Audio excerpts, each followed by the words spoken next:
the flickering light of Asia or the Assyrian nation and church. But the Nestorians had already passed through similar values of blood. The atrocious barbarity of Shapur did not check their progress. The most severe persecution of the Gabri ruler helped to intensify the enthusiasm of the Eastern Christians to propagate the gospel of peace in the remotest corners of the earth. Their activity might yet have survived the destructive ferocity of Timur, had it not been for the subsequent rulers who were similarly imbibed with the same superstitious principles of Mecca and Medina. The Turk was no less bloodthirsty than the wild Tartar. Neither pen nor tongue can describe the impetuosity of the fanatic Mussulman.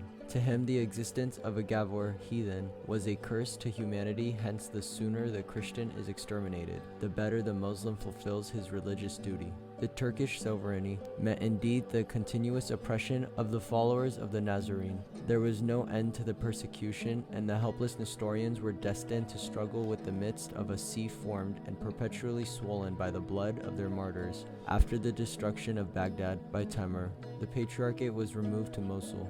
But now when the Nestorians had lost their strength and the church was in a state of disorder and panic, they had to contend with a stronger enemy, if not as atrocious as Shapur or as ferocious as Timur, but certainly as dangerous as the ambition of St. Peter's successor. The cunning tools of the Roman pontiff had begun their work of sowing the pestilential seed among the unfortunate churches. In appearance as lambs, in disposition as wolves, they conspired to swallow up, if possible, the remnant which was left from the preceding plagues. A few Nestorians that lived in Cyprus were gained over to Romish Church in 1445. In 1559, those who existed in Malabar coast were compelled by the Jesuits to acknowledge the superiority of the Pope, in consequence of which all their anti-papal books containing the pure Nestorian doctrines were expunged. And in the beginning of the 17th century, the papal machinations were set at work to introduce the idolatrous worship in the very center of the Nestorian body.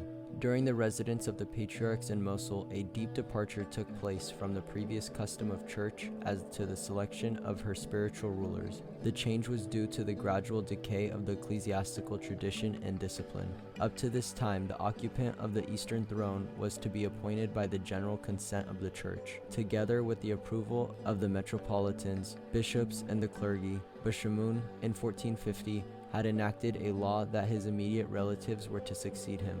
The law seems to have been practiced for nearly a century when the church, disgusted with the ecclesiastical aristocracy, arose to break the yoke patriarchate in the year 1551. There were now two claimants of the see. According to the law of the previous century, Shamun Barmamas, the Archbishop of Gilu, Surt, and Salinas, was the rightful successor, but the church supported Sulaka to fill the vacant see. It so happened that in the year 1551, at the death of the patriarch, there was but one metropolitan left out from the 25, who ruled from China to Egypt, and from the northern Tartary to the island of Socotra. According to the discipline of the church, there should have been at least three metropolitans present to perform the ceremony of consecration. Sulaka accordingly repaired to Rome, where he was ordained as the Patriarch of the East. That this incident did not involve any intimate relation between the East and the West is apparent from the course which the future successors of Sulaka took. Elia II sent private embassies to the Pope in the year 1607 to 1610 to solicit the friendship of the Pope Paul IV, and if possible to reconcile the Nestorians to the Latin Church. But when Elia III, 1829 to 1859, was in power, he addressed a letter to the Congregation de Propaganda Fide, declaring that such a reconciliation would be possible only on the condition that the Nestorians would be allowed a place of public worship in Rome, and that there would be no interference whatever with the doctrine of that church, and no attempt to alter her discipline. These conditions could not satisfy the ambition of the Roman pontiff. Accordingly, the proposal could not be accepted. His late beatitude Marshamun Polus, who succumbed to the fearful woes of his people and who died within the first year of his incumbency as the Patriarch of the Nestorian Church. On the left, the Metropolitan Marchananish, and on the right, Bishop Sargis. of Jilu. After the appointment of Sulaka to the See of Mosul, Shimon, the rightful successor, refused obedience to the Patriarch and was elected by his own party as the Patriarch of the Nestorians of Kurdistan, where the Patriarchate exists even to the present day. The unhappy people were thus divided into two sections through one in faith, but exposed to the most serious perils caused by the perpetual quarrels between the two rival patriarchs. The Romish monks at last succeeded in their persistent attempts in gaining a handful of Nestorians residing near Diyarbakir, and consequently Tai, in the year 1681, consecrated a Mar Yosef as the Patriarch of the Chaldeans to exercise authority over the succeeded Nestorians. The occupants of the latter see held their exalted position till about 1780, when the secession of Mar Elia of Mosul, also to the Roman pontiff, obviated the existence of a separated organization. The secession was secured by bribes and violence, and immediately after the death of Mar Elia,